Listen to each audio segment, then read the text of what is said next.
poursuit notre décryptage de l'actualité israélienne avec le porte-parole de l'ambassade d'Israël à Paris. Bonjour Chen Feder. Bonjour Steve. Et merci de nous rejoindre en direct sur Radio J. Benjamin Netanyahu a mis en garde lundi la Turquie contre ses prétendues ambitions de rétablir son empire et son influence dans la région. Il s'exprimait lors d'un sommet trilatéral avec ses homologues grecs et chypriotes. On va revenir dans le détail dans un instant. Mais d'abord, quel est le message qu'a cherché selon vous à faire passer le Premier ministre israélien à son homologue turc, au président turc Recep Tayyip Erdogan? Écoutez, ce n'est pas un secret qu'il y a des tensions entre Israël et la Turquie depuis le 7 octobre. Le discours côté turc est assez terrifiant.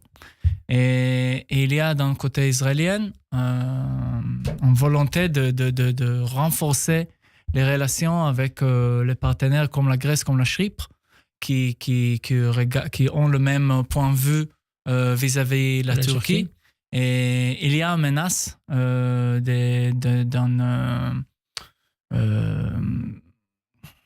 fait... Parce qu'on va rappeler que ce sommet de lundi visait à renforcer la coopération sécuritaire militaire des trois États, Israël, la Grèce et Chypre, face à la Turquie. On parle même d'un mur de dissuasion contre la Turquie. Pourquoi cette alliance, du point de vue israélien notamment, est particulièrement importante? De quoi s'inquiète-t-on exactement? Le première chose que j'étais en train de dire, c'est toute cette histoire avec la Syrie. Aujourd'hui, la Syrie est devenue un pays assez fracturisé.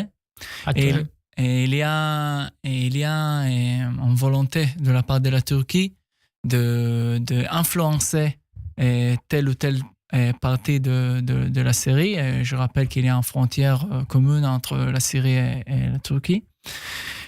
Et en fait... comme il y a aussi une frontière avec l'Israël, et il y a vraiment une inquiétude en Israël de cette influence turque dans la région. Et c'est la raison pour laquelle c'était important pour nous de renforcer les relations avec les Grecs et avec la Chypre. Est-ce qu'il y a une inquiétude du côté israélien de voir à terme les forces turques ou des forces turques s'installer encore un peu plus en Syrie et par ailleurs, vous n'en avez pas encore parlé, mais à Gaza? Mais bien sûr que oui. Et ce n'est pas quelque chose qui est acceptable pour nous, et ni en Syrie, ni à Gaza, ça c'est sûr. Il faut trouver des forces internationales, mais aujourd'hui, il y a vraiment un approchement qui est assez terrifiant entre la Turquie et le Hamas.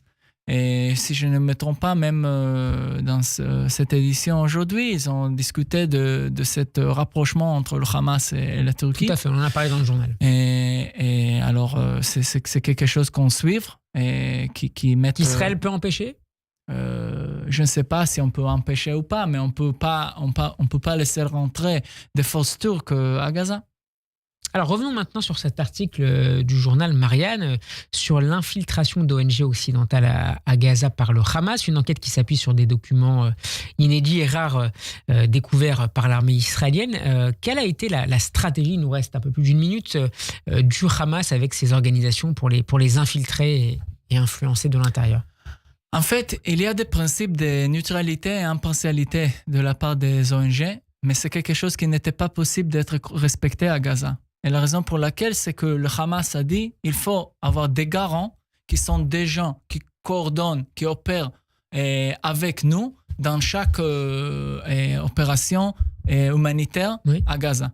Et ça, c'est quelque chose qui a été découvert que depuis 2018 jusqu'à 2022, c'était assez clair. Et on voit même aujourd'hui une situation pareille dans laquelle le Hamas contrôle l'aide humanitaire et coordonne toute opération humanitaire à Gaza. Et c'est quelque chose qui oblige les organisations de coopérer, collaborer, coordonner avec le Hamas. Et c'est quelque chose qui n'est pas acceptable du tout côté israélien.